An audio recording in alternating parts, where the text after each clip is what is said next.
আসসালামু আলাইকুম। আজকে আমি এটা মনে চিন্তা ভাবনা করলাম যে গাড়ি চালানো শিখে ইউটিউবে একটা ভিডিও ছাড়বো। এই জন্য ভিডিওটা ছাড়া। ইউটিউবে অনেক টিউটোরিয়াল আছে, তাও আমি আমার মতো করে একটা ভিডিও করি।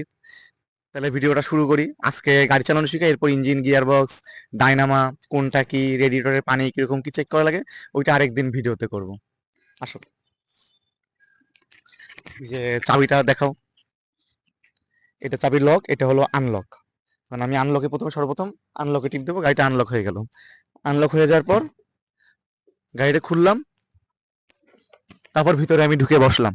এই যে এইটা হলো গাড়ির স্টিয়ারিং। প্রথমে চাবি, আমি এগুলো পরে দেখাই, আগে গাড়ির গিয়ার বক্সটা দেখাই।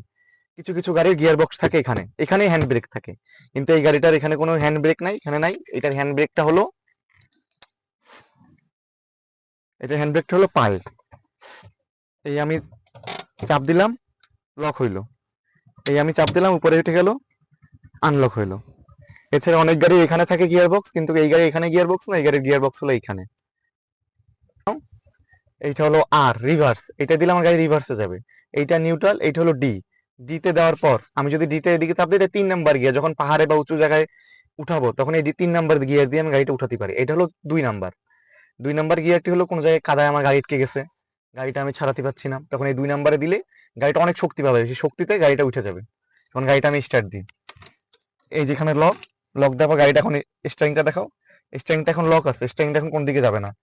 একিয়ে দিলাম, গাড়িটা অন হলো, স্টারিং ফ্রি হয়ে গেল। এরপর গাড়িতে আমি আরেকটা ক্লিক করে গাড়িটা আমি পাওয়ার দিলাম। পাওয়ার দেওয়ার পর এই হলো ব্রেক। এই ব্রেকে আমি গাড়ি পাট যে দিলাম, ব্রেক দিয়ে ব্রেক ধরে রাখলাম। এরপর গিয়ার বক্স আমি দিতে দিলাম না। এইটা দিতে দেওয়ার পর গাড়ির মতো ব্রেকটা আমি ছেড়ে দিলাম। আমি কিন্তু প্রথম প্রথম ব্রেকে পা রাখতে হবে। ব্রেকে যে ব্রেকটা ছেড়ে দেওয়ার পর গাড়ি নিজের মতো নিজেই চলবে। এই যে আমার কিন্তু নিচটা দেখো, আমার কোনো জায়গায় কোনো পা নেই, গাড়ি নিজের মতো নিজে চলতেছে। বাইরে দেখো, এই আমি ব্রেকে পা দিলাম, গাড়ি থেমে গেল। ব্রেক থেকে আবার ছাড়লাম, এই যে গাড়ি শুরু হয়ে গেল। এই যে দিতে গাড়ি আমার গাড়ির মতো চলতেছে, আমি এক্সিলারেটরে কোনো পা দিইনি, গাড়ি এরকমই চলতেছে।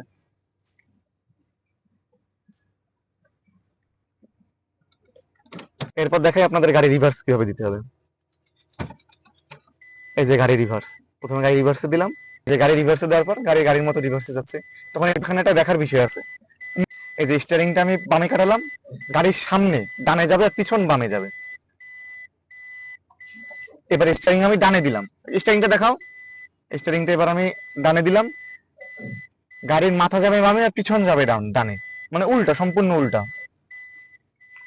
না, পজ করে দাও। এই যে গাড়ি, এবার এই যে গাড়ি আমি ঢিতে দিলাম, গাড়ি চালানো শুরু করলাম। গাড়িতে আমি ব্রেকে কোনো মানে পা দিই নাই, মানে ব্রেকে পাটা রাখছি, যদি ইনকেস আমার ব্রেকে চাপ দেওয়া লাগে তখন আমি ব্রেকে চাপ দিব। কিন্তু গাড়ি এখন গাড়ির মতো চলতেছে। এরপর গাড়ির মেইন জিনিসটা কি, গাড়ি ভাবে চলবে। গাড়ি এই জিনিসটা কি, ফাঁকা জায়গায় একভাবে আপনাদের চালানো শিখতে হবে। আমি যেরকম গাড়ি একদিনে চালানো শিখে গেছি। এরপর আস্তে আস্তে আস্তে আস্তে গাড়ির মাপটা আপনার বুঝতে হবে। আপনি ফাঁকা জায়গায় এখন গাড়ি চালাবেন, গাড়ি চালায় আস্তে আপনার যখন মাথায় মাপটা ঢুকে যাবে, তখন আপনি এমনি এমনি পারবেন।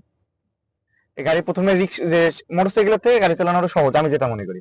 কিন্তু গাড়ির যেটা মাপ, সেই মাপটাই হলো আসল কঠিন। আজকে ভিডিও আপনাদের গাড়ি চালানোটা দেখাই। মানুষ এখন কেউ লং ভিডিও দেখতে চায় না। পরে গাড়ির ডায়নামা, ইঞ্জিন, গিয়ার বক্স, আরেকদিন মোটরসাইকেল, সবই আস্তে আস্তে ভিডিও করে ছাড়ার ইচ্ছা, দেখে কি হয়। এই এবার আমি এখন আস্তে আস্তে এক্সিলারেটরে পা দিলাম।